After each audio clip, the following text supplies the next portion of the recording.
So in addition, what are the highlights of Tuesday's primary? I'll give everyone a comprehensive overview of the main things to watch in the six-state primary. Also, there's a particularly bizarre and contemporary story today from the world of American politics and law. Today I'm going to talk to everyone about this in detail. All right, welcome to Good Morning America, brought to you by Fanway. Hello to all our YouTube viewers, and I hope our listeners on Silicon Valley FM 96.1 are doing well. Let me start by letting everyone know that Fanway is currently traveling, so if there are any issues with the show, if there are any shortcomings, I hope everyone can be understanding. Anyway, even though I'm on this trip, I still hope to bring you important news from America every day. Alright, if you enjoy in-depth and logical news analysis, you're welcome to subscribe to Fanway Time. Every day, I don't just keep up with the latest news, but also help you understand the reasons, context, and impact behind the events, okay? Alright, welcome to my longtime friends. Please help by sharing and forwarding. And to new friends, feel free to subscribe. Okay, let's get straight to the point. So, actually, a whole series of things happened over the weekend. Last night, I already talked to everyone about it while things were still unfolding, but then a whole new wave of changes came up. Let's take half a step back first. So, on Saturday, President Trump said that Iran had agreed to stop developing and acquiring nuclear weapons by other means. What does that mean? It means they won't make them or buy them. That's a major concession from Iran. Or you could say it's a concession. So, what did President Trump say? He said this is a major concession Iran made during the negotiations. But what did Iran say? According to Iran, the memorandum of understanding that Trump mentioned is still in the final stage of approval and hasn't been finalized yet. It hasn't been finalized yet, and they question the truthfulness of President Trump's statements about the agreement. Then President Trump went on to post on Truth Social saying that the Strait of Hormuz must be reopened. But on this point, Iran had a different take. What did they say? They said that the agreement text doesn't include any clause about reopening the strait unconditionally. In other words, they're implying that if you want us to open it, you have to pay. Meanwhile, as I mentioned to everyone last night, there's this station called Iran International Radio. This isn't Iran's official radio station. It's a privately run anti-Iranian station. They reported that the Iranian president at this particular moment has already submitted his resignation. What about Iranian presidential officials? Today, they again denied those claims. Ultimately, it's hard to distinguish fact from fiction regarding Iran. We hope this uncertainty ends soon. Alright, next, a series of events happened. First, on Saturday, the US military intercepted a cargo ship flying the flag of Gambia. This ship was trying to enter the Strait of Hormuz from outside the Gulf of Oman, heading to an Iranian port. The ship is called the Lin Star, which actually sounds like a Chinese vessel, Lin Star Lin Sing Hao. So that's the name of the ship. They fired a missile, specifically a Hellfire missile, at its engine room, knocking out the ship's power. So why did the US military attack this cargo ship? Because before this, they had already warned it more than 20 times. This cargo ship was trying to force its way through the US military's blockade. So the US military was forced to use a missile to strike its engine room. This was the sixth cruise ship, or rather commercial vessel, that the US military had stopped by force. In addition, 116 commercial ships were forced to turn around and go back the way they came. Then, Iran began to retaliate. A few hours later, Iran shot down a US Army MQ-1 drone. The US military said that this aircraft was an MQ-1 Predator and that it was operating legally over international waters, but Iran claims that it had violated Iranian airspace. So this aircraft is indeed from the US Army because the US Air Force no longer uses this model. The Air Force now uses the MQ-9, which is called the Reaper, while this retired MQ-1 model, that's the number one, the first generation, which the Army is still using. It's a pretty outdated aircraft. So after this plane was shot down by Iran, American fighter jets responded quickly and destroyed Iran's position on the north side of the Strait of Hormuz. One was called Keshm, and the other was the radar facility and drone command and control station on Keshm Island. They also took out two one-way attack drones that were threatening the shipping lanes. Then, Iran retaliated again. They attacked the US Air Force Base in Iraq. Iran said this was the place where the US military launched its attacks. In the end, at least two ballistic missiles were fired at this base, but both were successfully intercepted by Kuwait and did not hit the ground. In short, while negotiations are going on, there's also this back and forth fighting, right? President Trump tweeted this morning basically saying, let me sum it up for everyone, that Iran really wants to reach a deal, and it would be a deal that's beneficial for both the US and its partner countries. But can't those Democrats and unpatriotic Republicans see what's going on? Those politicians just keep chattering away, either criticizing me for acting too quickly or for working too slowly, saying I should go to war or that I shouldn't go to war, and all sorts of other nonsense. Trump said, this just makes it harder for me to do my job and negotiate properly. Trump said, stop worrying so much and just relax. Everything will work out perfectly in the end. That's how I always handle things. What does that mean? Basically, it means everyone should stop worrying for no reason. Just let me handle it. I know what I'm doing. So, what do you think? Let's ask our audience. What do you say? Can you trust President Trump to handle things? Let's all share our opinions, okay? This is what Trump tweeted this morning. As you all know, there are two big things coming up. First, the United States is about to kick off a series of grand events for the 250th anniversary of its founding. July 4th is coming up soon. Second, it's time for the World Cup, which happens every 4 years. And soon, here in the US, it's about to start. June 11th is when it all kicks off. So right now, it really would be best for the Iran war to wrap up and come to an end, so that President Trump and the US can focus their attention on these two major events at home. One only happens once every 250 years, and the other comes around just once every 4 years. But if it can't be resolved, do you think it might cast a shadow over America's 250th anniversary and the World Cup? Make them less grand than they could be. What do you think? I don't think so. I really don't. Because President Trump, I think it won't affect him at all. He's great at multitasking. President Trump is used to handling multiple things under pressure at the same time. Even Vice President Vance has shared this before, saying, President Trump can handle several complicated matters all at once within an hour. He said, I couldn't do that. I have to do things one at a time and think them through carefully. But President Trump just tackles everything at once. Boom, boom, boom. So, in a way, you could really say that Trump is an exception to everything. That includes his ability to handle problems and his incredible health. Like I mentioned earlier, the short tweet I just read to you all, do you know when Trump posted that? He posted it at 1:02 a.m. today. So, what time does Trump get up every day? He says it's 5 o'clock, and sometimes people around him say it's between 5:30 and 6 o'clock. Anyway, if he goes to bed after 1 every night and gets up at 5:30 in the morning, well, that's only about half the amount of sleep most adults get, let alone most seniors. And yet, President Trump is still perfectly healthy, right? It's really impressive, isn't it? Well, we don't have his amazing genes, right? We always need a little outside help, don't we? Okay, so let me remind everyone again what that outside help is. These are real experiences shared by a few viewers. One of them has been taking Red Sea Cucumber Wellness Gel for about a month and a half now, 1 packet a day. What really surprised him was that his health had been pretty unstable for the past 2 years. Especially his prostate issues, which had been gradually getting worse, made him really anxious every time he went to the bathroom, and his quality of life was greatly affected. But after taking the Red Sea Cucumber Wellness Gel for a while, he clearly felt that his body's ability to recover and his overall condition had improved, which made him very satisfied. He even left a special message to the Blueberry brand, saying it was truly amazing and thanking them sincerely for the recommendation. Alright, so this red sea cucumber, it comes from Jeju Island in South Korea. It contains natural sea cucumber saponins, small molecule collagen peptides, and it helps support daily vitality, the body's ability to repair itself, and normal metabolism. It uses a patented low-temperature enzymatic hydrolysis process, which not only preserves the nutrients of the red sea cucumber, but also breaks them down into small molecules that are easy to absorb.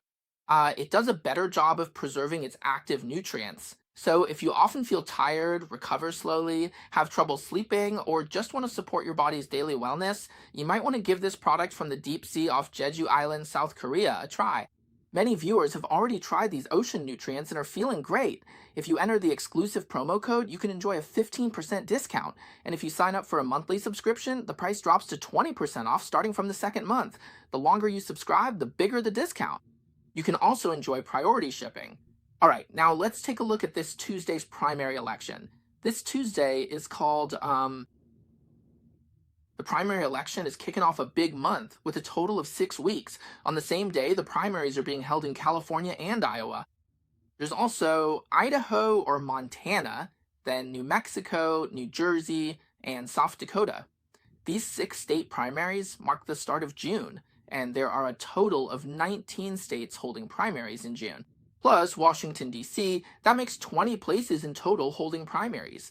This is the busiest month for this year's so called midterm elections. Of course, we're talking about the primaries. Now, let me share with you the six biggest highlights to watch in these primaries. So, first of all, let's talk about the California governor's race. The top two candidates will advance to the runoff, and that's the biggest highlight here. We've talked about this before. The Democratic candidate, who's currently in the lead. The second place is Republican Steve Hilton. The Democrat's name is Team is Tom. Anyway, it's this style, Team Style. Tom Steyer is currently in third place, so they're all fighting for the top two spots. Because California has what's called an open primary, the top two candidates will advance. So the two major parties no longer have to worry about being excluded from the November gubernatorial runoff. If the other side takes both top spots, then basically there's no suspense left for November. So that's the current situation. Secondly, in Los Angeles, there's Mayor Bass, and as I mentioned to everyone last night, there's also Spencer Pratt. Plus, there's a city council member named Raymond. The top three are neck and neck within the margin of error. It's a close fight. The polls show a tight race, and everyone is vying to secure one of the top two spots for the runoff in October. Another thing is the race to succeed Nancy Pelosi, the former Speaker of the House, for her House seat in San Francisco.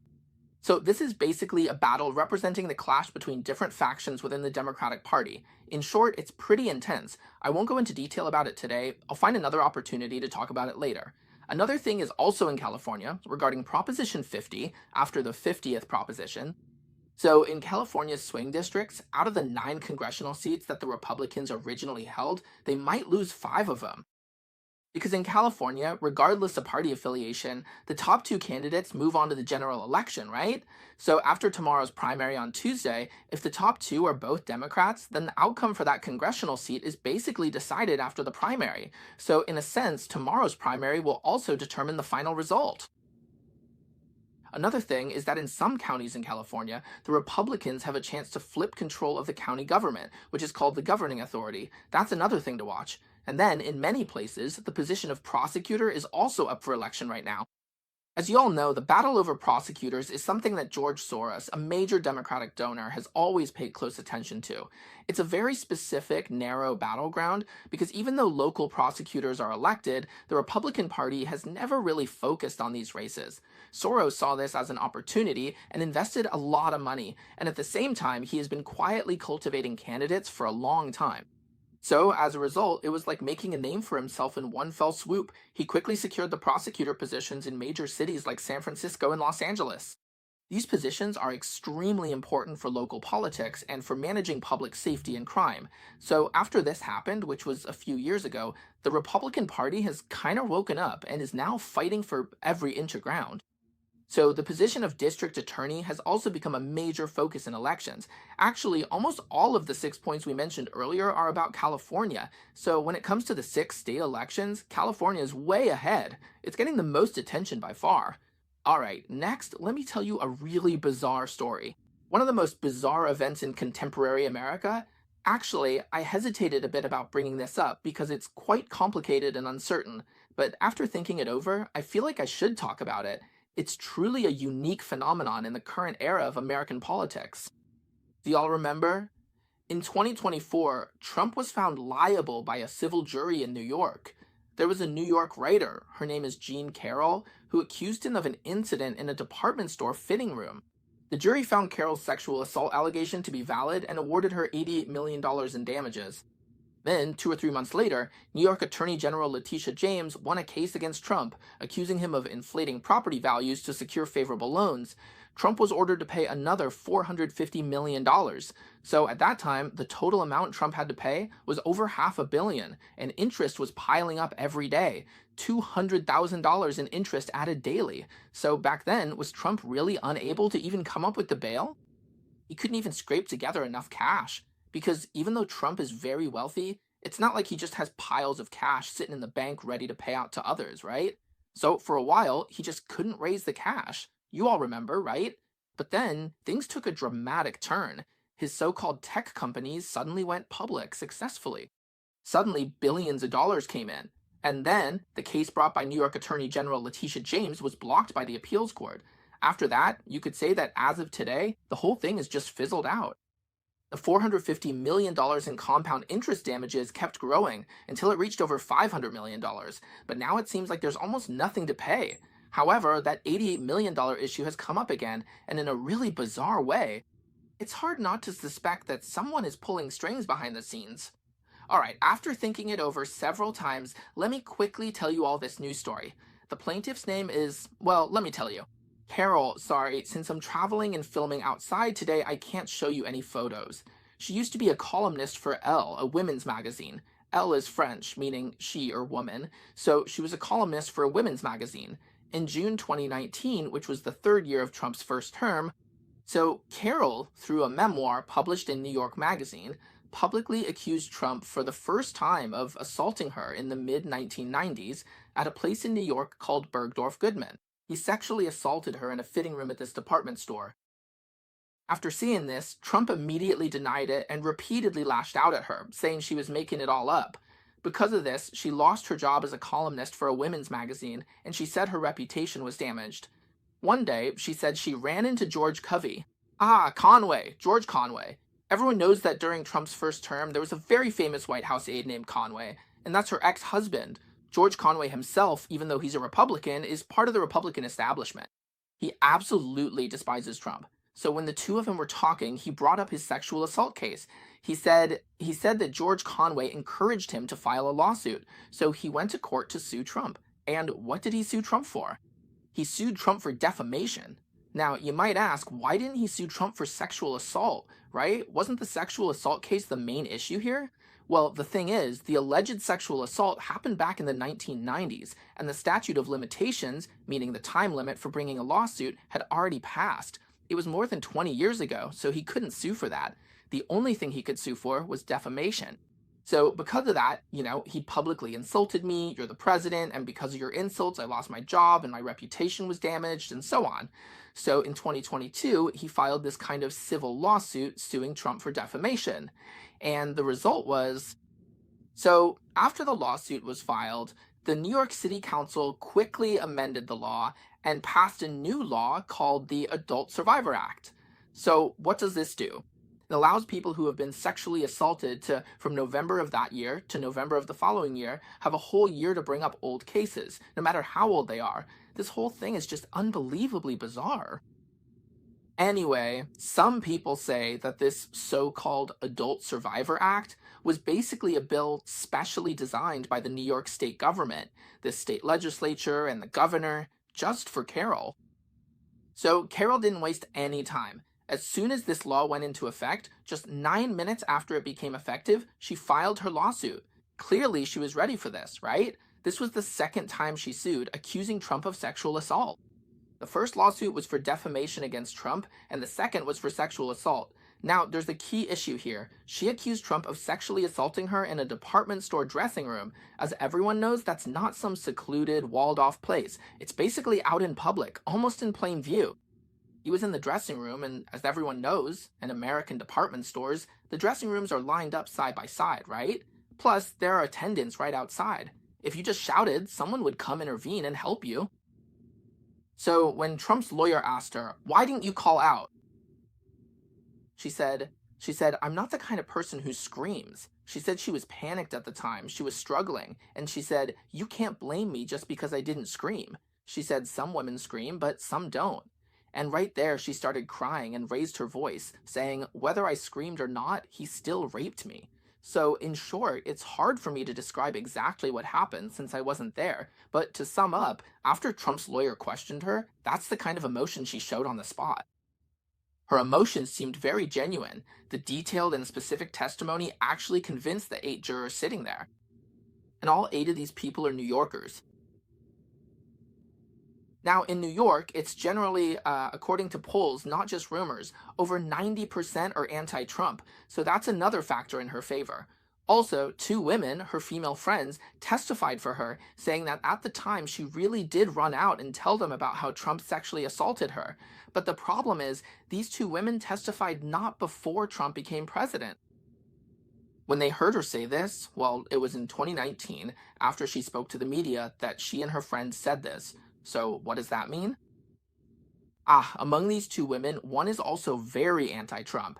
As for the other, her political leanings are unclear at this point, but regardless, the result was that the jury in the sexual assault case was convinced by their testimony, and they ruled that Trump had to pay $5 million in damages. Since the sexual assault case was established, it made it even easier for the defamation case to be won. The defamation case was also won, and Trump was ordered to pay $83 million. Altogether, that's $88 million. Trump appealed, but he lost at the appeals court. Now Trump is appealing again, this time to the US Supreme Court, and they're waiting to see if the Supreme Court will take the case. Of course, as we all know, the Supreme Court gets about 10,000 cases a year, but only takes about 100, so whether they'll take this case is really hard to say. Okay, so another thought is, why am I bringing this up today? I'm digging up this old trivial stuff because starting from May 27th, first CNN, then the Associated Press, then the New York Times, and then the Washington Post, and then a whole bunch of other outlets, all these mainstream left-leaning newspapers in the US, started reporting in unison that Trump's Department of Justice, through the Chicago federal prosecutor, launched a criminal investigation into Carroll, saying she committed perjury back then.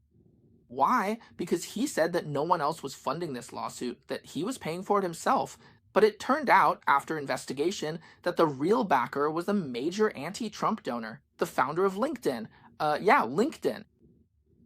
The founder of LinkedIn, his name is Hoffman. Hoffman gave him money to help him file the lawsuit, so he's a major anti-Trump donor. That's why Trump's Department of Justice wanted to investigate. So you could say there's some logic to it. For example, if Trump or the Department of Justice thought he was making a false accusation, then that $88 million win wouldn't count, and they'd go after him instead. So what happened? What happened was the federal prosecutor in Chicago said there was absolutely nothing like that going on. All these reports saying we did this or that, well, we never did any of it. So what's really going on here? Basically, it's the mainstream media all working together, speaking with one voice. The US Department of Justice says it's completely made up. There's nothing to it. So what's really going on? What's actually happening here? Let me sum it up again. There are 7 mysteries. First, she accused the then 50-year-old Trump of sexually assaulting her, who was 52 at the time.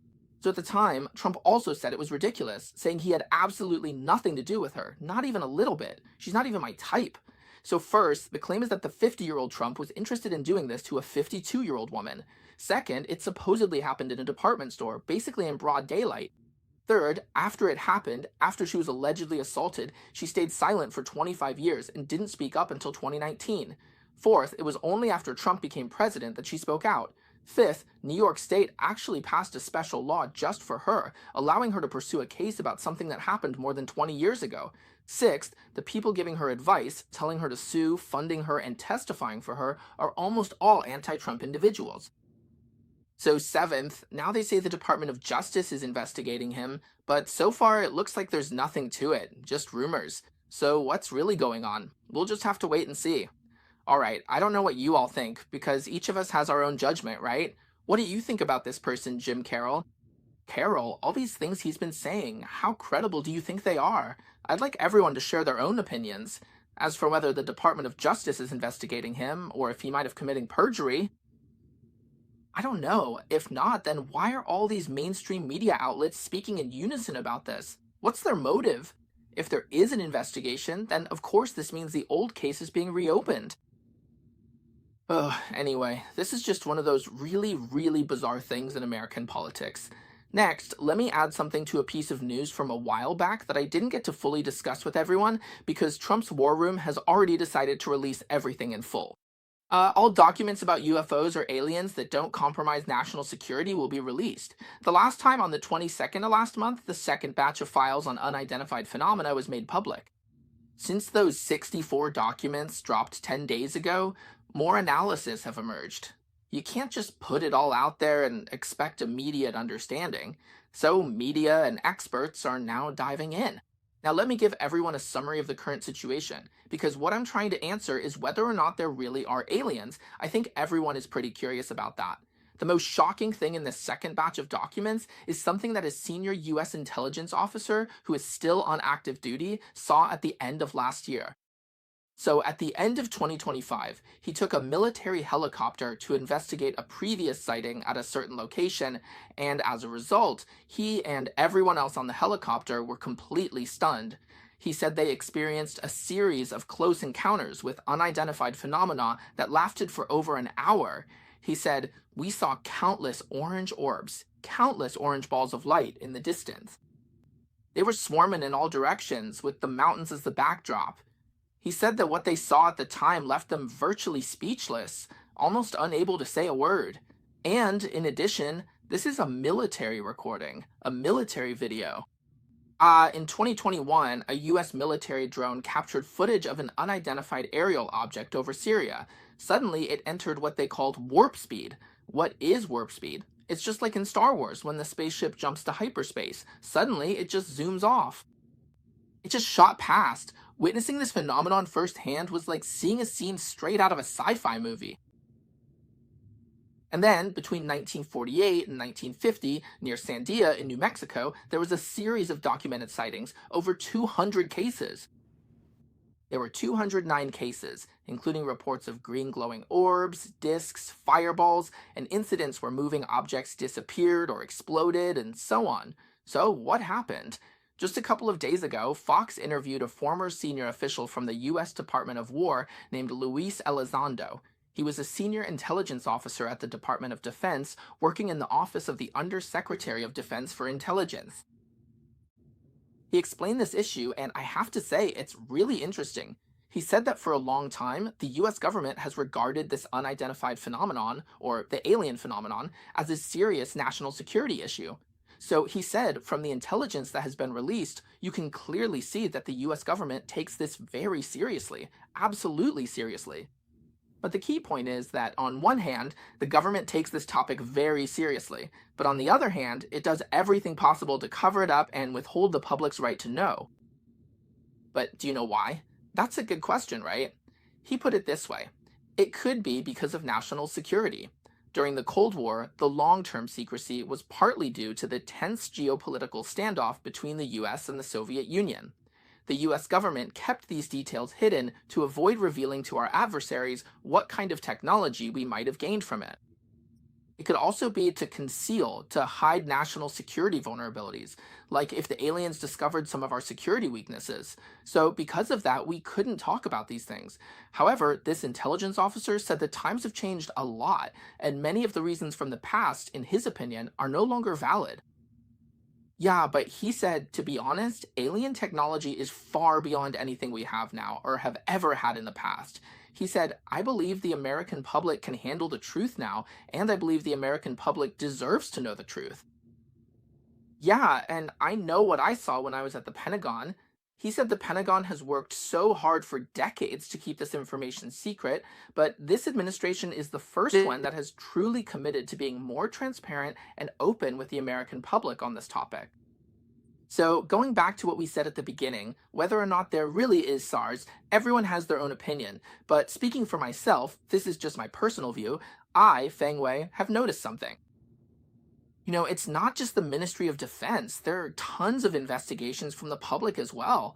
Just on Netflix alone, there are 5 documentary series totaling 33 episodes, and each episode is a serious investigation. So I've noticed 3 things. The first is that everyone who has done an in depth investigation, they all say this thing is not fake. Second, everyone who says it's fake, they've never really looked into it. Seriously, that's how it is. Most of the time, it's just people making assumptions, like, well, I just think it doesn't exist, so it doesn't. The third group is the ones who never say anything, who have stayed silent all along. That's the US government, right up until today, even during Trump's time. Of course, Trump isn't in office anymore. How should I put it? There still hasn't been any real conclusion, but they did release the information to the public so that everyone could know about it.